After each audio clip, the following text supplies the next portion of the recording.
Assalamualaikum warahmatullahi wabarakatuh. Saya Aklaran Noviola NIM 1814080034 pada mata kuliah Seminar Fisika dengan dosen pengampu Ibu Adelia Samista MSI. Saya akan menjelaskan karya ilmiah saya dengan topik analisa kerja radiasi sinar smartphone terhadap cacat mata makula. Berikut ada 5 subpoin pada karya ilmiah, yaitu yang pertama radiasi sinar, yang kedua smartphone, yang ketiga cacat mata makula, yang keempat kekuatan radiasi ponsel, yang kelima pengaruh sinar UV smartphone terhadap kesehatan. Masuk poin yang pertama, yaitu sinar radiasi. Seperti yang kita ketahui, radiasi merupakan salah satu cara perpindahan energi dan panas tanpa menggunakan medium. Sedangkan sinar X merupakan pancaran gelombang elektromagnetik yang sejenis dengan gelombang radio, panas, cahaya, dan sinar ultraviolet, tetapi dengan panjang gelombang yang sangat pendek. Sinar X mempunyai 7 sifat fisik, diantaranya 1. Daya tembus. Makin rendah berat atom atau kepadatan suatu benda, maka makin besar daya tembus sinarnya. Yang kedua, pertebaran. Artinya, apabila berkas sinar X melalui suatu benda atau zat, maka berkas tersebut akan bertebaran ke segala jurusan. Akibatnya menimbulkan radiasi sekunder atau radiasi hampur pada bahan atau zat yang dilaluinya. Yang ketiga, efek fotografik. Sinar X dapat menghitamkan emulsi film. Yang kelima, van der Waals, menyebabkan bahan-bahan tertentu seperti kalsium atau zinc sulfit memudarkan cahaya. Yang keenam, ionisasi efek Wimmer. Yang ketujuh, efek biologis. Masuk poin yang kedua, yaitu smartphone. Seperti yang kita ketahui bahwa smartphone merupakan media komunikasi zaman abad 21 di mana semua bisa dilakukan di alat tersebut. Perkembangan smartphone di Indonesia memiliki segmentasikan yang dikelompokkan menjadi 3 kelas berdasarkan level harganya. Di antaranya yaitu smartphone kelas atas, smartphone kelas bawah, dan smartphone kelas menengah. Yang ketiga yaitu cacat mata makula. Sebuah penelitian yang dilakukan oleh University of Toledo in Amerika Serikat mengungkapkan bahwa paparan sinar biru yang terlalu lama bisa memicu sel-sel fotoreseptor atau peka cahaya pada mata untuk menghasilkan molekul beracun yang membahayakan mata. Beberapa gangguan awal penglihatan dari degenerasi makula. Yang pertama, garis lurus tanpa bengkok.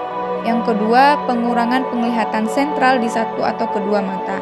Yang ketiga, kebutuhan cahaya yang lebih terang saat membaca atau melakukan pekerjaan dekat. Yang keempat, kesulitan beradaptasi dengan tingkat cahaya rendah. Yang kelima, penglihatan kabur saat membaca.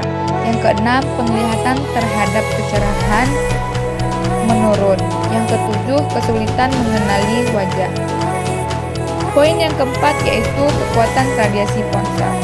Dari kedua tabel yang saya paparkan pada slide, terlihat bahwa Philips, Genie, Nokia 5110 dan Ericsson T28 memiliki tingkat radiasi yang cukup tinggi, bahkan hampir mendekati ambang batas bahaya yang ditentukan FCC, yaitu 1,6 watt kilogram.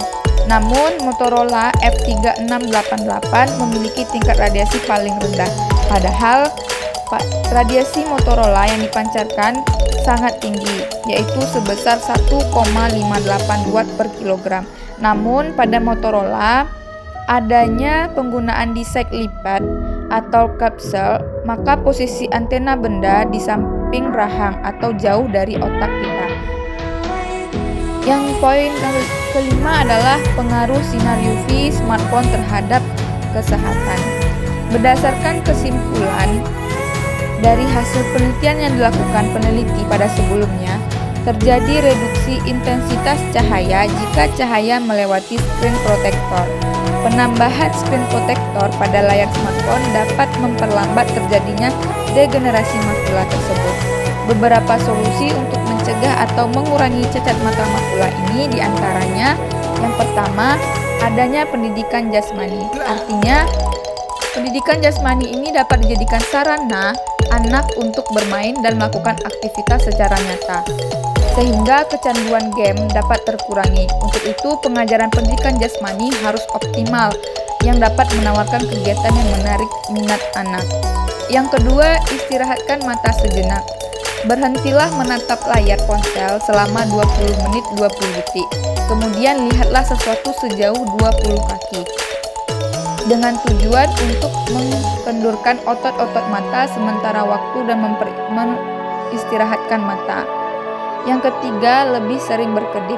Dengan seringnya mengedipkan mata, berguna untuk melembabkan mata yang sudah mengering akibat bermain smartphone terlalu lama. Setidaknya berkediplah lebih banyak. Yang keempat, beri jarak antara mata dan ponsel. Setidaknya saat bermain, ponsel beri jarak 16-18 inci dari mata. Pengobatan penyakit degenerasi makula ini bertujuan untuk memaksimalkan kualitas penglihatan kita, serta melakukan pencegahan agar degenerasi makula tidak berkembang semakin parah. Untuk degenerasi makula tahap awal, tidak dilakukan pengobatan apapun. Penderita makula awal disarankan untuk melakukan pemeriksaan mata rutin setiap tahunnya. Untuk memperlambat kerusakan, penderita makula akan disarankan untuk yang pertama, bagi laki-laki berhentilah merokok. Yang kedua, berolahraga rutin, menjaga berat badan ideal. Selanjutnya, mengkonsumsi makanan yang mengandung antioksidan seperti bayam, brokoli, dan kacang-kacangan. Mengkonsumsi makanan yang banyak mengandung zinc, misalnya daging sapi, susu, keju, yogurt, dan roti gandum. Yang terakhir yaitu mengkonsumsi suplemen yang mengandung zinc seperti vitamin E dan vitamin C. Bila degenerasi makula sudah memasuki tahap lanjut, tergantung dari jenis basah atau kering makula tersebut, maka dokter dapat menyarankan beberapa metode pengobatan seperti pemasangan lensa buatan. Tindakan pemasangan lensa buatan ini dapat membuat gambar menjadi lebih jelas dan besar dari area tertentu. Selanjutnya, pemberian suntikan obat anti-VEGF, anti-vascular endothelial growth factor. Artinya, anti ini disuntikkan langsung ke bola mata untuk membantu memperbaiki penglihatan dan mencegah penglihatan semakin buram. Dan yang terakhir yaitu dengan terapi laser. Terapi ini dilakukan untuk mencegah agar penderita degenerasi makula tidak kehilangan penglihatannya. Bila gangguan penglihatan ini tidak membaik, maka penderita makula akan disarankan untuk menjalani rehabilitasi penglihatan. Rehabilitasi ini membantu penderita agar bisa beradaptasi dengan perubahan pada penglihatannya. Adapun beberapa tips yang bisa dilakukan oleh penderita degenerasi makula untuk menyesuaikan diri dengan perubahan penglihatan yang dialaminya. Di antaranya, 1. Menggunakan kaca pembesar. 2. Membeli buku dengan tampilan huruf atau angka yang lebih besar.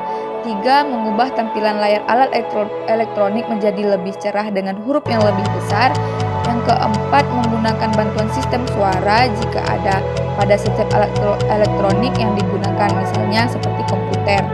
Yang kelima, mengganti lampu dengan yang lebih terang. Dan yang terakhir, meminta bantuan anggota keluarga untuk menyetir saat berkendara. Maka dapat disimpulkan bahwa kesesuaian analogi dijelaskan dengan memisahkan makula sebagai logam dan sinar biru sebagai sumber cahaya yang mengenai mata atau logam. Berdasarkan percobaan efek fotolistrik, maka tidak semua jenis sinar dapat menyebabkan kerusakan makula. Hanya sinar dengan panjang gelombang atau frekuensi atau energi tertentu yang dapat menyebabkan kerusakan makula. Dalam kasus ini, sinar biru merupakan salah satu sinar dengan energi yang cukup untuk merusak makula. Sedangkan peningkatan intensitas sinar biru hanya akan mempercepat terjadinya degenerasi makula. Sebelumnya, terima kasih sudah mendengar penjelasan dari saya. Lebih dan kurang saya mohon maaf. Wabillahi taufik wal hidayah. Assalamualaikum warahmatullahi wabarakatuh.